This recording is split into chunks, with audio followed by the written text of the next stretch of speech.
Nk'uko mwabyumvishe mu minsi ishize havuzwe inkuru yashegeshe abantu benshi mu bakunzi b'umuziki ku isi yose. Umuhanzi w'icyamamare uzwi cyane nka P-Diddy ari mu bibazo bikomeye by'amategeko.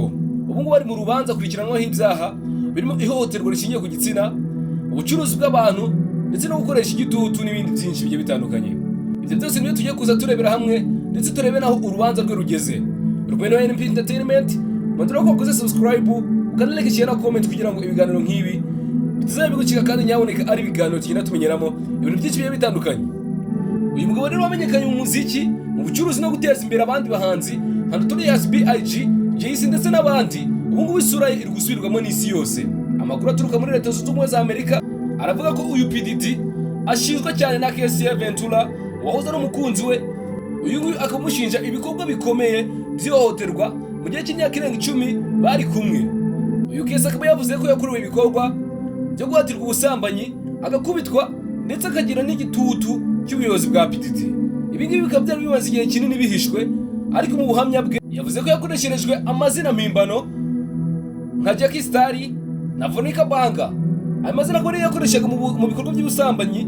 Ibyo bikorwa bikaba byariswe freaky offs, aho hose yabaga ahatirwa kujyamo atabishaka ndetse ko agahatirwa no gukurikirana niba aha abandi bagiye nta maneko z'abapolisi zihari. Ibi ngibi bigatuma rero akoreshwa ibintu by'agahato ngo ndetse n'igitutu cy'umukunzi we P-Diddy. Ndetse nyuma y'ibyo urukiko rwagaragaje ko hari kamera y'umutekano yo mu 2016 aho P-Diddy yagaragara kubita uyu kesi mu cyumba cya hoteli. Ikiyongeye kandi hari n'amafoto y'ibikomere yagiye agaragazwa, ndetse abashinzwe umutekano batangaje ko uyu P-Diddy yabahaye ruswa kugira ngo batazagira icyo bavuga. Muri byose uyu kesi yavuze ko P-Diddy yababwiye ko azaturitsa imodoka ya Kiddy, kandi ibyo ngibyo byaje gukurikiraho nyuma nuko imodoka ye yaturitse mu buryo butunguranye, ndetse abantu benshi batangiye kwibaza niba hari izindi mbaraga cyangwa se hari izindi nkingi zihishe inyuma y'ubwamamare bw'uyu P-Diddy. Mu buhamya bukomeye bwa kesi, urukiko rwatangiye kwakira n'abandi batanga ubuhamya bagaragaza ko uyu P-Diddy yaba yaragize uruhare rukomeye mu bikorwa by'akarengane ndetse n'ihohoterwa. Umwe mu batanga ubuhamya ni Jonathan Oti. Uyu akaba yarahoze n'umukinnyi wa filime z'urukozasoni, akaba yaratangaje ko yigeze kwifashishwa n'uyu P-Diddy mu bikorwa by'ubusambanyi ndetse bwagiye bugwamo abantu benshi bagiye batandukanye. Avuga ko yashyizwe mu bikorwa birimo nka freaky offs ndetse agasabwa gusinya amasezerano yo kutazagira icyo abivugaho. Bivuga ko yishyurwaga amafaranga menshi cyane kugira ngo yitabire ibyo bikorwa. Uretse n'ibyo urukiko rwerekanye ko ibimenyetso byinshi birimo amasezerano y'ubwiru, amafoto y'ibikomere ndetse na ruswa yatanzwe kugira ngo abatanga ubuhamya basezererwe. Ku mbuga nkoranyambaga abantu benshi bari gutanga ibitekerezo bigiye bitandukanye, ndetse bamwe bavuga ko icyubahiro cya P-Diddy kigiye kuzimira burundu, abandi bagashidikanya ku buhamya bumaze gutangwa nyuma y'imyaka myinshi.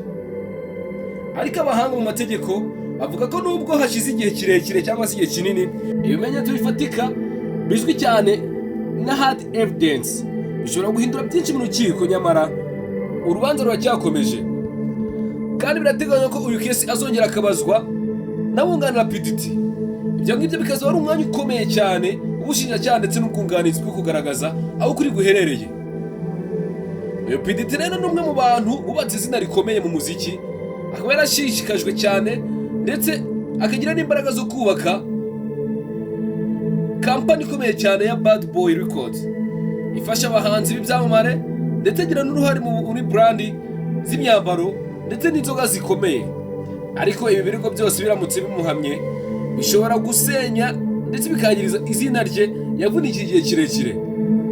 Nk'uko ubuhamya bukomeje gutangwa rero imbere y'urukiko, ingaruka ntizakurikiye ku izina rya P-Diddy gusa, ahubwo no ku muryango we, by'umwihariko abana be n'umugore wamureze byagize ingaruka zikomeye.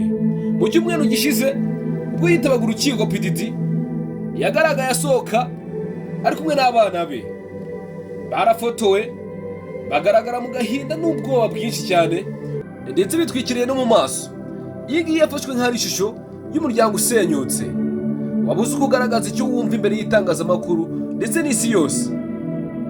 Icyongeye kandi abasesenguzi bavuga ko ibi ngibi bishobora kugira ingaruka zikomeye ndetse z'igihe kirekire ku bana be, kuko guhezwa mu mashuri, gucibwa intege n'itangazamakuru ndetse no kunengwa ku mbuga nkoranyambaga, ibi nabyo bishobora kugira ingaruka zikomeye cyangwa se zigakurikirana abana be imyaka myinshi. Bivugwa ko kandi umugore wamureze abana utaragaragaye cyane mu itangazamakuru yasohotse mu rukiko afite amarira menshi, atashye mu modoka atavuze n'ijambo na rimwe. Hari abavuga ko atari ibintu byo kwihanganira mu buryo bworoshye, bavuga ko ari ibintu bigoranye cyane kumva inkuru nk'iyo ngiyo. Abantu benshi rero bari kugenda bavuga ko ndetse bagasesengura iyi nkuru mu buryo butandukanye, ariko abenshi bari kuvuga ko iyi nkuru izasiga igikomere ku muziki, ku bantu bizeraga P-Diddy nk'icyitegererezo ndetse nk'umuntu wamaye cyane mu bintu bijyanye n'ubucuruzi. Ariko ku rundi ruhande abantu benshi barimo kubona urubanza nk'urugero rwiza rugaragaza ko ubutabera butinda ariko ngo ntibwibagirwe. Ibi byose bikaba biri kwerekana isomo rikomeye ko adakwiye kurenza ubushobozi n'ububasha bwe, uburenganzira bw'abandi. Umuziki, ubwamamare n'umutungo ngo ntabwo biba bikwiye kuba impamvu yo gucecekesha amajwi y'abababaye. Ubutabera rero ntibukora ngo akazi kabwo ngo kuko buzagaragaza ukuri nyako. Ibi byose rero biratwereka ko ibyaha nk'ibi iyo bidakurikiranwe hakiri kare biba bishobora gusenya umuryango, bigahemukira imbaga y'abantu benshi no kwizera cyangwa se icyizere kikagabanyuka, bityo rero bikagenda byangiza ibisekuru.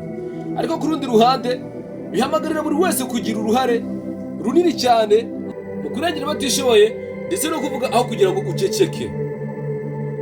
Mu gihe tugitegereje uko urubanza rwa P-Diddy ruzagenda, reba ko ukoze subscribe, ukanlike, share na comment kugira ngo ibiganiro nk'ibi tuzabiguciye kandi ibiganiro tugenda tumenyeramo ibintu byinshi bigiye bitandukanye mu buzima bwa buri munsi. Urwenya Entertainment, ibiganiro nk'ibi nakagaruka. Ciao ciao, murakoze cyane.